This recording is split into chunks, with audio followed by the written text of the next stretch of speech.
You know, I know there's a lot of Caribbean people that is living in New York. You know, so a lot of people that will watch your show that could relate to your show as well too, because you know you sound like you're from the Caribbean. You know? Right. True. So, and then you will talk about certain things that we can relate to from the Caribbean. Yeah, I remember when I did the one of the episode was about coochie or whatever, just health. There was health. Or whatever. And then I turned to the camera because a lot of the stuff is impromptu because certain things is not planned. I have my questions, but I like my conversations to kind of flow after some of the questions. So then I turned to the camera and I'm like, I'm from Trinidad. It could be saltfish. It could be how many different names. So, you know, some people are like, really? I'm like, yes. It could be Puni. I don't know where you're from. It could be Punani. Not everybody going to say coochie. That's true. So that's my Trini. Right. I always add something, like you said. So like, if your fans, like, or the people in the audience, like, did they ever like come up to you and ask like where you're from? Well, I think half the time I mention it, so I think they kind of know. Oh, so like when you're like, show already. Right. Even though I'm even before the show, like I interact or whatever all the time. And being that New York is so Caribbean, a lot of people know, oh God, she's Trinidadian, you know? Because a lot of people, I think back in the day, most of the time when they meet someone from the Caribbean, they just assume you were Jamaican. Right, that was like the thing. But now, you know, it's so diverse. It's New York. Everybody kind of have an idea. Yeah. And if not, I will remind you. So you just repping everywhere. Yeah. Yeah, it is what it is. Right. So how people get on your show? So a lot of it's different ways. Sometimes some people who have been on my show, sometimes I might have strike up a conversation, and sometimes they're telling me a story about themselves, and they talking about a story, and I already decide a whole show in my head. I've had that happen. Like this lady was talking about online dating and what she was doing. And I'm like, hey, you want to be on a talk show? We could talk all about online dating because that's what everybody's doing. There are times when people refer something like Lila, who helps me a lot. Sometimes she refers people to me, and she is like an outgoing personality. So she will definitely like talk. She talks to everyone. So sometimes she'll be like, this was never a good story. And when you start to have, I tell people networking is everywhere. It doesn't always have to go to a conference or, you know, a meetup or whatever. Just talking to people as you go along, you get so many different stories. And I'm part of different organizations like Toastmaster, which is about personal, like public speaking and leadership skills. Then I'm also part of something called Momentum Education. That's about personal development. So being part of different groups help you to meet different people also. Nice. You know, so that's one of the things. Like a lot of the first part of my show, the first season when it was some friends, then it had people from Toastmasters. Then the second season was some people from Momentum Education. So it helps that, you know, you mix up with all these different groups and stuff like that. That's cool, man. That's cool. And aim high. Yes, and aim high. So how people come on your show, like in the audience, like how they be part of the audience? So most of the time, I always say it's a control set. So most of the time it's invite. So like if I have people coming on that I guess, because a lot of the times too, what I've been doing this season, if I going one day, I tape 2 episodes. So if I have the studio from 4, I might be there from like 4 to 6. To 6. Right. So it's like, you know, I'd use like an hour and something to do each episode, even though it's like a half an hour. But by the time 2 sets of people come in, everyone, they bring guests or my friends come. So it's a closed set, but I have an idea who's coming. So a lot of times when guests is coming, I'll ask them like how much people they're coming with. So I have an idea. Because the studio is a decent size, but like for our audience, I would say more like 20, 25 for the most. You could put maybe 30. You could hold it.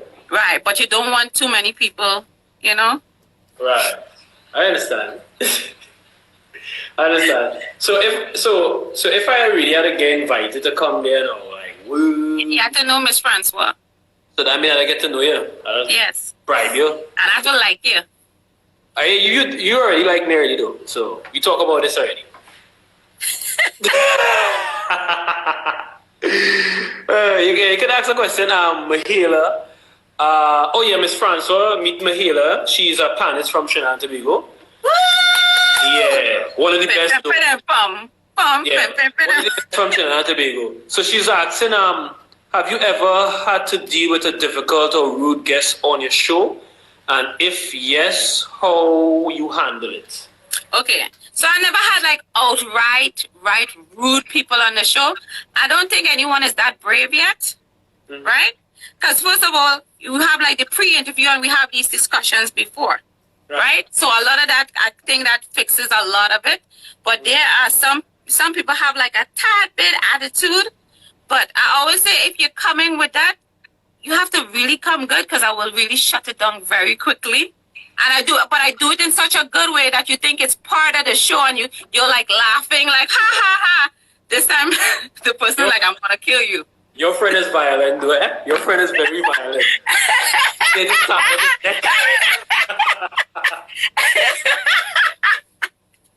I think that's sometimes a tagline I say. I like, you want me to stab you in your neck? Oh. You go full Trini on them then. I don't like people wasting my time. And again, I don't beg anyone to be on my show. At the end of the day,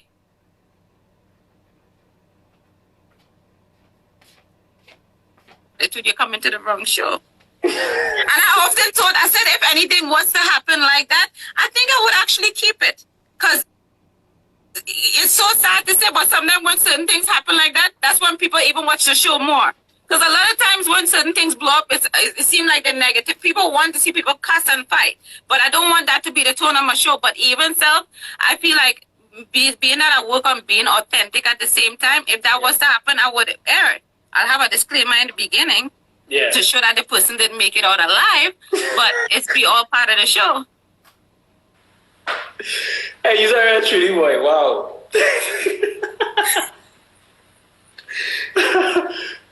So your mom live out there too? Or? Yeah, she lives in Texas. Oh. Do you want to be my daddy? No, good. Oh, I don't know. But you asked for my mother, so I say you. I'm just asking a question. Is yes or no? I'm too young. I'm too young to be your father. My dad lives in Brooklyn and my mom lives in Texas. And both are Trinidadians? 100,000%. Thank you. Okay. What are the most funniest thing that happened on your show? Oh, you really asking that question, Mela. Wow. Like I had this thing had two trainers to do like gym and stuff like that, right?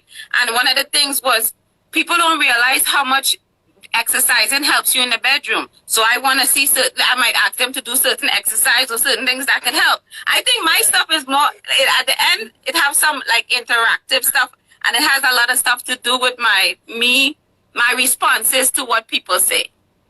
So I think every episode has its own laugh. You know, just like at the coochie thing. Oh, one of my best, like Mahalia, if she watched the one with What Men Want in season 2, I think that's have a lot of laughs. Because sometimes when I have the guests, they're trying to be all proper and intellectual and I am really educated. And I'll ask a simple question. I'll be like, okay, so when you was cheating on your wife, what was her response to dealing with you cheating on her? You know, and that's, you know, people is like, huh? Like, that's a question?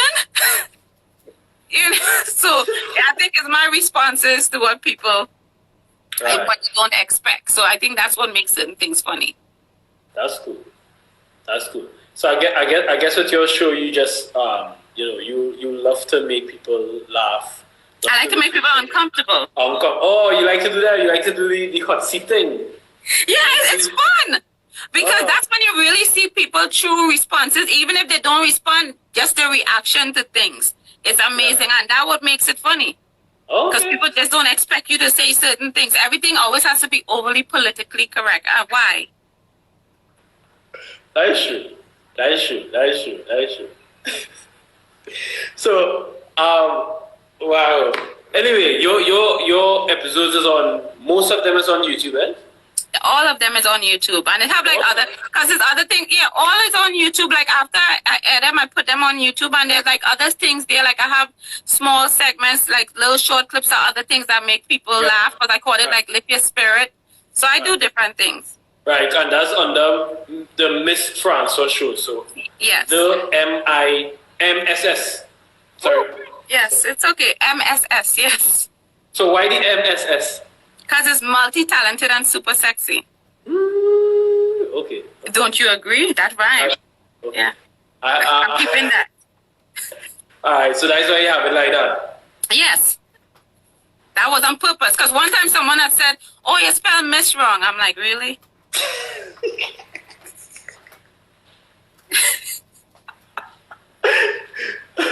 And your reply was? Multi-talented and super sexy. Oh, that's what you told them? Yeah. And then they're like, oh! I'm like, Alright, so, you're very confusing me today, you know. But anyway, that's because I wear my good bra.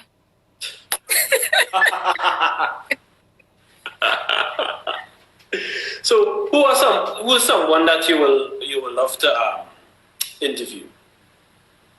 Who is someone? That's a very good question. If I had to do the next level, would be like Michelle Obama and her husband, but she would be first because woman power. We all know she was running the presidency. It wasn't really Obama, it was Michelle. We all know that, right?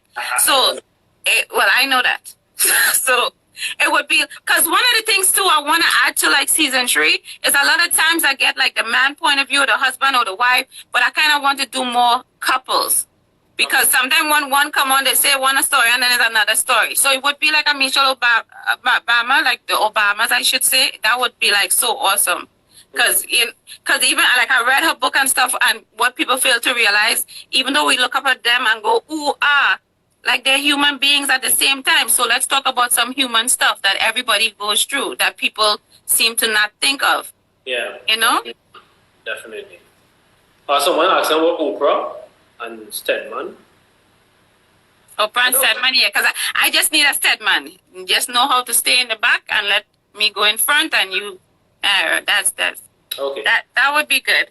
I would want, you know what would be funny? I would like to do Stedman, because again, we all know Oprah, we all know the great things Oprah do, but what about Stedman?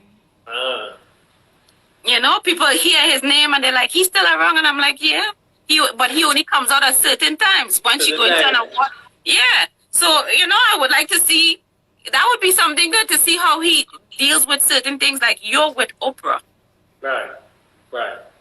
Have you ever considering like maybe in the future having a guest host, co-host or anything like that for yourself? Yeah, I had in even season 1, like even when I did the ending of season 1, I didn't host that one. I had 2 other people. That's from AM High, was Sherman Brown, and I had, what's my other girl name? I can't even remember her name. Who cares? So the point is I had like different people hosted because I wanted to change that up a bit. But I always remember Wendy Williams before, because I think she on her 12th season or whatever. That's something she had in her contract prior to like last year when she had to change that up. I don't mind having co-hosts, but I don't want you liking someone else better than me. But that was something I would think of. Cool. You know, but like if I do specials like the one I did, I wouldn't mind someone else hosting the show. But the weird thing about when I had someone do that, I was so nervous. Yes. It made me very uncomfortable because it's like I don't know what kind of question you're gonna ask me. All right. That's true. And you like to put people in hot seats already. So. Exactly. I like to run the show. I don't like nobody. So it was very uncomfortable, but it was interesting. I like that. That's interesting. So how again a ticket to come your show now? I don't know, when whoever buy a ticket to come up here, then you come. So when I come, right? Buy a plane, come, buy a ticket, come. Yeah, buy a plane. You was planning to swim. But yes. But once I have a taping, hey, you have me directly, you know. You just have to call. And you're in. That's if I don't block the number. But other than that, you good. Nah, we good, we good, we good, we good. I'll come and watch one of those tapings.